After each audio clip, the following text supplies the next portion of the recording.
it's probably going to go on and on and on and on. So I just want to apologize.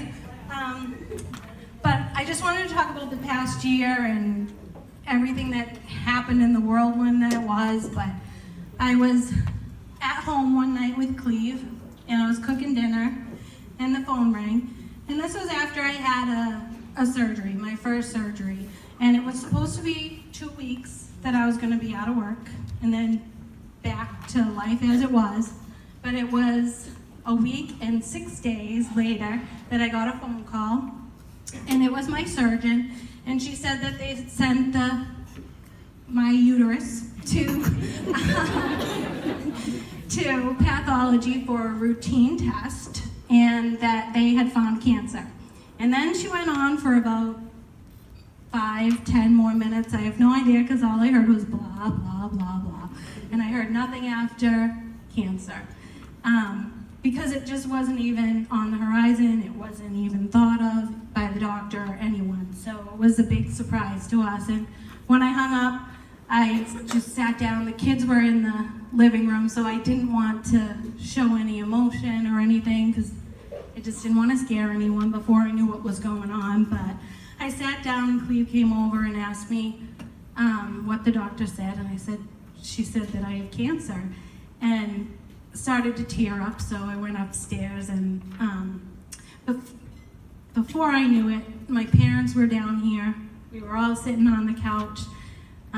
No questions asked. They just got in the car and came, and we're sitting on the couch, and they're, talking to me about what the doctor said, and we just had no idea what was going on or what to expect. So the next few days or week was like crazy. We met with Dana-Farber in Boston, and they basically told me that I needed to have a scan, I needed to meet with my surgical oncologist, I needed to meet with my medical oncologist, I needed to meet with my radiology oncologist, and it all just kind of became real. But Cleve was there for those appointments with us, and we both almost passed out in the waiting room waiting for the doctor to come in. I'm like, I feel like I could pass out, and Cleve's like, I'm gonna pass out.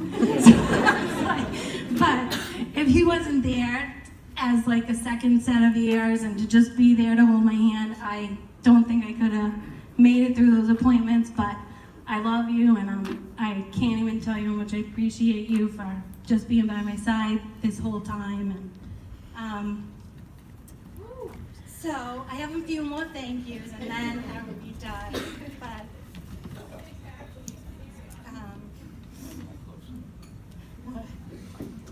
okay. So my mom decided that she was going to stay with me. I had to have a second surgery now to remove my ovaries, and then the doctor told me I was going to have to remove lymph nodes because this cancer had spread there as well. So the second surgery was scheduled. My mom came down. She was with me the whole time, laying next to me, and I tell her every day, I don't know where she is, but I have no idea why I chose her to relax and go through this with, because if you know my mother, she's not the most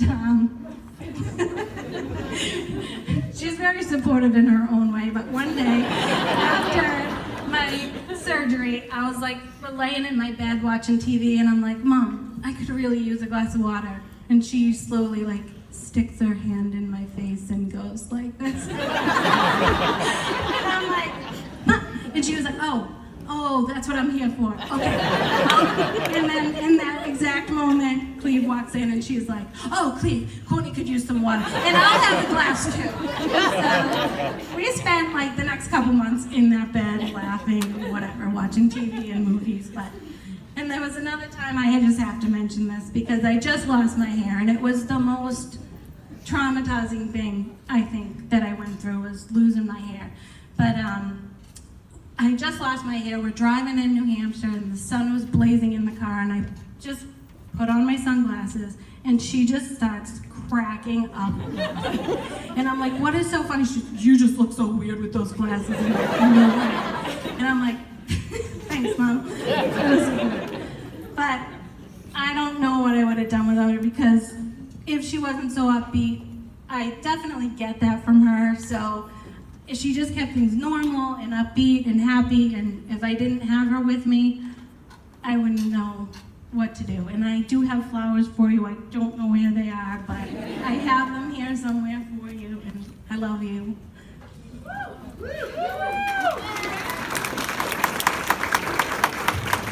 And I want to say thanks to my dad too, because he let her leave and come with me and spend all the time with me. And he's my favorite shoulder to cry on. So if I ever did have a moment I just wouldn't know what to do. I just go right to my dad and he hugs me and then I lose it. But your hugs make everything better. And I love being able to spend the entire summer with you in New Hampshire. It's my favorite place to relax, and thank you. And I also want to mention Chloe and Lucas. Don't know, there she is.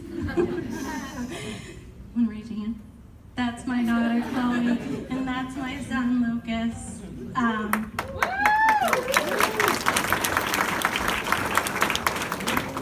You guys are so strong, and with all my physical changes, you never looked at me differently, and I felt your love and support every day, and I tried to be strong for you guys through all of this, and I just, I feel bad because this summer I was tired, but you guys, you didn't care. You were just like, okay, you're tired.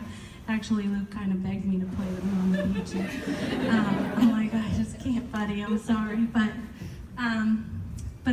they were just so supportive, and I love them so much.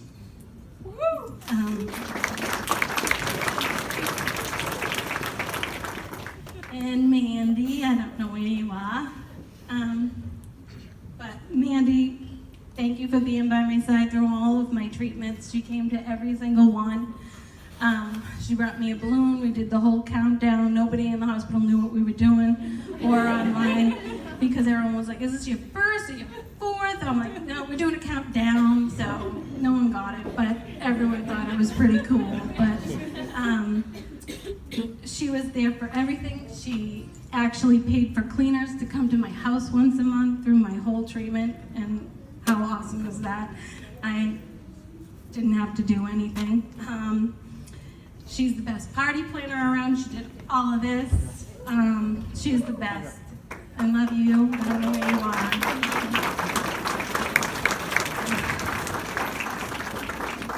And there's like a few more, I'm sorry. Just to the rest of my family, my brother's not here yet. He is coming, but the kids work and he's got to pick them up and then come. But thank you to him, Elizabeth, Pat, Cleve, Linda, Andrea, Melissa, Eric, all my nieces and nephews, Tyner and Hasse and Lacey Bear, and the other ones that haven't shown up yet. Thank you for all the gifts. I love you. Thank you for being there to support me. Tyler for telling me I look like a drag queen with my wigs and I should take it off.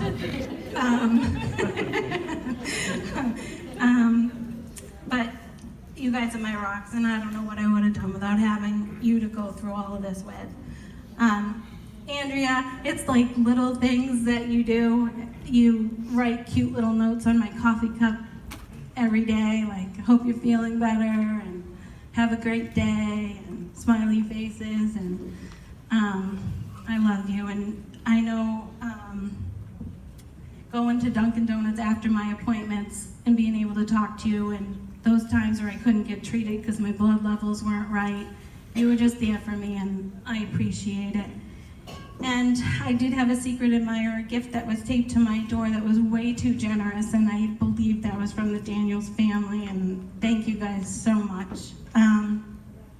Melissa, the haircuts, if I didn't have you to go to for those, I would have been so embarrassed and mortified, and I'm just glad I had someone in the family that could take care of me. Probably could have went to Nicole too and felt the same, but I'm so glad that I had you, and I love you guys, and I just love everybody.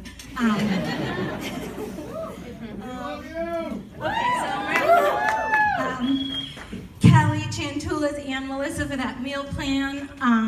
It was so thoughtful, and everyone who sent my family a meal, I can't explain how helpful that was, and I didn't have to do anything, I just had to heat it up, and that was amazing. And to my girls, my friends, my soccer family, my work friends, please works friends, you all know who you are. All the gift baskets that contained everything under the sun, gift cards, motivational items, healing items, prayer shawls, thank you for thinking of me. Lisa Daly for our breakfasts and lunches, where you just let me vent and talk and cry and laugh. You laughed at me because the waitress didn't recognize me. That's another story, we'll talk about that later. Okay, so I thought the waitress would recognize me because I went there the week before and we had a huge chat, and she really was like supportive about what I was going through. And then the next week I go back there and she's like, I'm waiting, and she's like, and Lisa's like, what were you doing? I was like, oh, I thought you would know me. I won't hear the end of that one. Let's see, Elaine Bean, I don't know if you're here, I haven't seen you yet, but she sent me a weekly card, motivation, sent me and made me smile and keep going. Jack Brady, Cleve and I really appreciate how much you worked with him so that he could be there for me for all my treatments and everything, and so we definitely wanted to say thank you for that.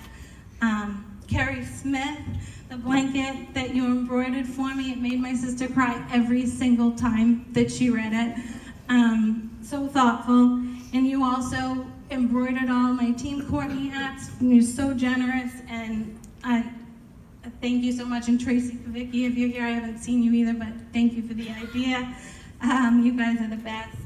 I promise I'm finishing up, but I couldn't finish up without thanking my two biggest support sisters, Vicki Enos and Rachel O'Connell. I don't know if she's still here, but thank you so much for being there for me, for my questions.